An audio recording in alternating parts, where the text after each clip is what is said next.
Bienvenue, Infonomie est un Realme C75 et aujourd'hui je vais vous montrer comment contourner la vérification Google sur cet appareil. Alors, pour commencer, en dehors du fait d'avoir évidemment une connexion Internet, il y a une chose dont vous aurez besoin et qui est très importante.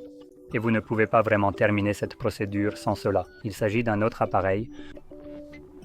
Maintenant, cela peut être n'importe quel appareil Android. Je vais utiliser le OnePlus 13 pour cela, qui, je pense, devrait fonctionner, mais nous allons voir. Parfois, tous les appareils Android ne vous permettent pas d'utiliser l'application pour, par exemple, le clonage de téléphone. C'est ce dont nous aurons besoin, mais nous verrons comment cela se passe. Et je vais simplement prendre un autre téléphone si celui-ci pose problème. Bref, c'est une chose à retenir. Maintenant, parlons de l'état du téléphone en question. Ici, vous pouvez voir qu'il est verrouillé. Il est limité à la vérification du schéma de déverrouillage ou à la connexion avec un compte Google. Et nous avons aussi ce petit cadenas ici qui indique que l'appareil est verrouillé et doit être vérifié. Donc, si vous êtes au début de la configuration, connectez-vous à votre réseau Wi-Fi en avançant et à partir de là, vous pouvez essentiellement commencer. Donc, je vais revenir en arrière et nous allons commencer par la page de connexion Wi-Fi. Une fois que vous êtes connecté à votre réseau, comme je l'ai fait ici, vous devez cliquer sur l'icône en forme d'œil à côté du réseau connecté, puis sélectionner « Partager ». Maintenant, je vais passer ma main au-dessus de ceci, car cela va afficher le code QR et le mot de passe, donc voilà. Mais bref, une fois que vous appuyez sur « Partager » en bas, vous aurez ce bouton « Quick Share ». Et à partir d'ici, nous pouvons sélectionner « Continuer ». Je vais cliquer sur les 3 points, je crois, si je me souviens bien. Oui, et nous allons naviguer dans ces paramètres. Et ici, vous devez sélectionner « En savoir plus sur Quick Share ».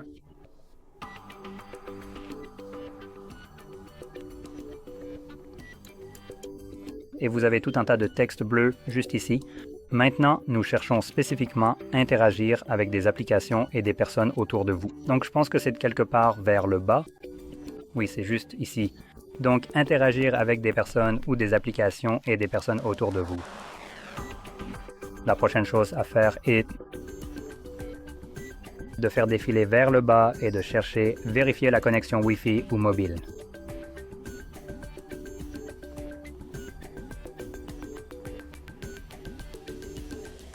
Donc nous l'avons juste ici, un menu déroulant. Et une fois que vous cliquez dessus, vous devez sélectionner « Réseau mobile ». Il suffit de cliquer dessus, faites défiler vers le bas et vous trouverez une vidéo. Quand je clique dessus une fois, elle va se charger. Et une fois qu'elle est chargée, vous devez cliquer sur le texte lui-même et cela va nous rediriger vers le navigateur.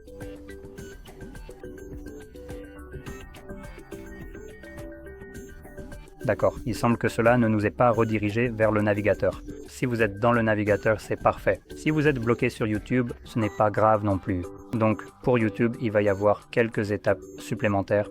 Je ne sais pas. Parfois, ça ouvre un navigateur, parfois non. Mais nous allons cliquer sur les 3 points juste ici, puis aller dans ces paramètres.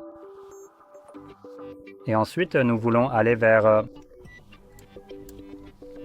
Attendez, on va juste patienter que cette saleté disparaisse. À propos, voilà. C'est en dessous de cette chose noire qui était là. Et sélectionner Politique de confidentialité Google, cela va alors nous rediriger vers le navigateur. Nous allons choisir l'option d'utiliser sans compte et dans la barre de recherche, vous devez taper hard reset point info/bypass.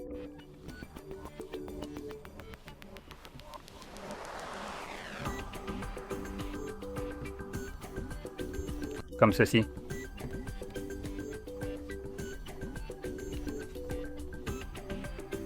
Ensuite, nous allons commencer à faire défiler vers le bas et l'une des options ici sera l'application Paramètres.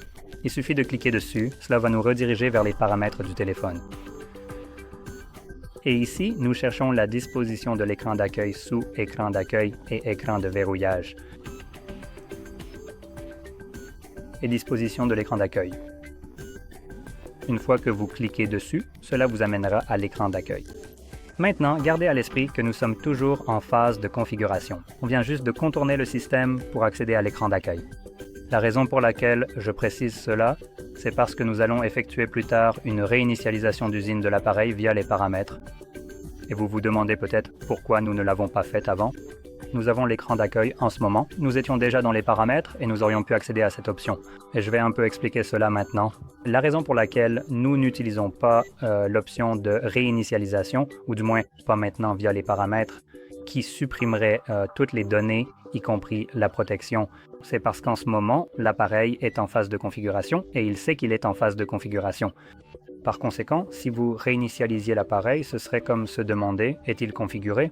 Non. Est-ce qu'il a une protection? Oui, il en a, donc il va se réinitialiser et réactiver la protection. Mais une fois que nous avons terminé la configuration, l'appareil vérifie.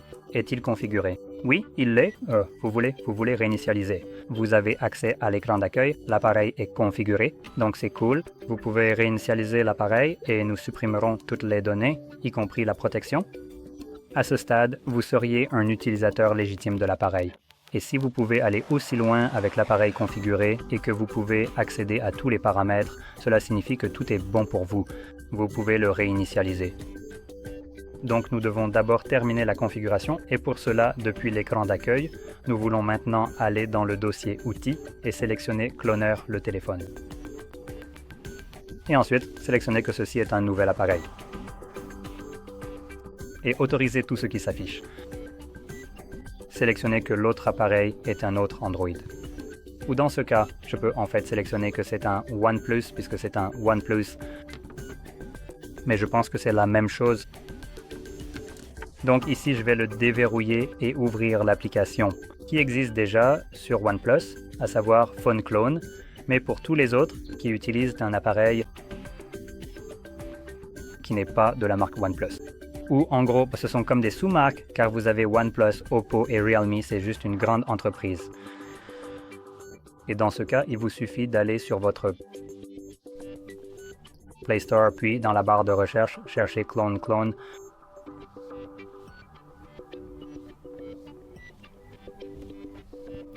Et vous voudrez absolument télécharger l'application A Clone Phone. Maintenant, nous pouvons choisir parmi des options telles que Oppo, OnePlus ou je crois bien celle-ci. Peut-être, comme je l'ai déjà mentionné, c'est à peu près la même chose pour toutes les marques et modèles. Et les applications auront pratiquement le même aspect, même si techniquement celle-ci est Realme, celle-là est Oppo. Et si j'ouvre l'application Clone Phone ici, vous pouvez voir que c'est la même interface utilisateur, le même type de navigation. Donc bref, une fois que vous avez téléchargé, si vous utilisez une version téléchargée depuis le Play Store, vous n'aurez pas cette option. Ceci est un nouvel appareil. Vous n'aurez que l'option indiquant qu'il s'agit d'un ancien appareil. Et de toute façon, c'est ce que vous devez sélectionner. Et ensuite, encore une fois, acceptez tout.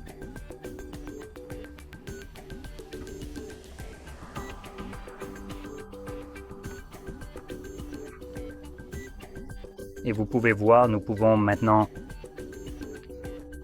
scanner le code QR avec l'appareil photo. Voilà. Et vous pouvez voir que les appareils sont maintenant connectés et ce que cela me permet de faire, c'est d'importer des données. Maintenant, nous allons en gros tout désélectionner, donc cliquez 2 fois sur la case juste ici.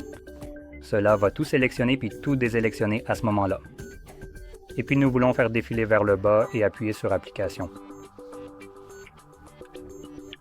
Et une fois que vous sélectionnez la catégorie Application, ici vous souhaitez trouver tout type d'application ayant la plus petite taille. Donc, nous avons de la caféine, ça fait 25 mégaoctets, ce sera une très bonne option. Celui-ci est encore plus petit, c'est 17. Ouais, 17 c'est assez bien. La raison pour laquelle vous recherchez une taille plus petite est que plus la taille d'une application est grande, plus son exécution prendra du temps. Et en fait, je vois Facebook avec une taille d'un demi-mégaoctet, donc c'est ce que je vais sélectionner à la place. Quoi qu'il en soit, nous allons cliquer sur OK et ensuite suivant. Et commencer la migration. Commencer la migration. Vous devez confirmer le code PIN ou le verrouillage d'écran de ce téléphone. Voilà. Et ensuite, on va juste taper ces trucs inutiles. Donc L. En fait, il y a une différence. Donc nous avons des lettres majuscules et minuscules.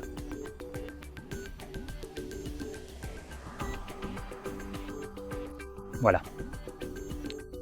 Et vous pouvez voir que le transfert des données se fait maintenant très rapidement parce que j'ai choisi un fichier de très petite taille ici. Et c'est déjà terminé.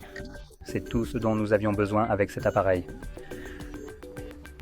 Maintenant, ici, pour une raison quelconque, il est indiqué « Réussi 2 » au lieu de 1. Peut-être que j'ai sélectionné 2 applications par erreur, mais dans tous les cas, il est indiqué que cela a réussi. Maintenant, il se peut que vous voyez que cela a échoué. Donc, il se peut que le texte « Échec » apparaisse en rouge, et il vous indiquera probablement le chiffre 1. Ne vous inquiétez pas. Dans tous les cas, cela a fonctionné.